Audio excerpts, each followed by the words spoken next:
Bangla brand সঙ্গীতের কিংবদন্তি আইয়ুব বাচ্চুর জন্মদিন আজ। বেঁচে থাকলে ৬৪ বছরে পা দিতেন এই শিল্পী। জন্মদিন উপলক্ষে তার গাওয়া ২০টি জনপ্রিয় গান নিয়ে প্রকাশ করা হচ্ছে বিশেষ অ্যালবাম উত্তরাধিকার। পাশাপাশি বান্দরবানেও আয়োজন করা হয়েছে বিশেষ কনসার্ট।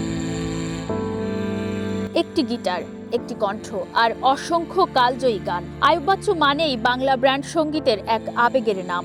শারীরিকভাবে তিনি নেই প্রায় ৮ বছর, তবে তার গান আজও ছুঁয়ে যায় একাধিক প্রজন্মের শ্রোতার হৃদয়। উত্তরাধিকার অ্যালবামে থাকছে চলো বদলে যাই, হাসতে দেখো, ঘুমন্ত শহরে এখন অনেক রাত, কষ্ট পেতে ভালোবাসি, ফেরারি এই মন, বাংলাদেশ, মন চাইলে মন সহ ২০টি জনপ্রিয় গান। গানগুলো নতুন করে পরিবেশন করছে দলছুট, আরবো ভাইরাস, সোনার বাংলা সার্কাস, শুভযাত্রা, ক্যালিপসো, রকসল্ট ও ডোপামিন সহ দেশের বিভিন্ন ব্র্যান্ড ও শিল্পী।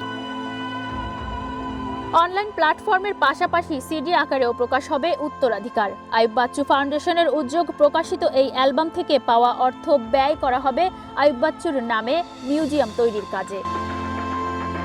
এদিকে বান্দরবানে বিশেষ কনসার্টে গিটারের সুরে ও তারি গানে স্মরণ করা হবে কিংবদন্তি এই শিল্পীকে।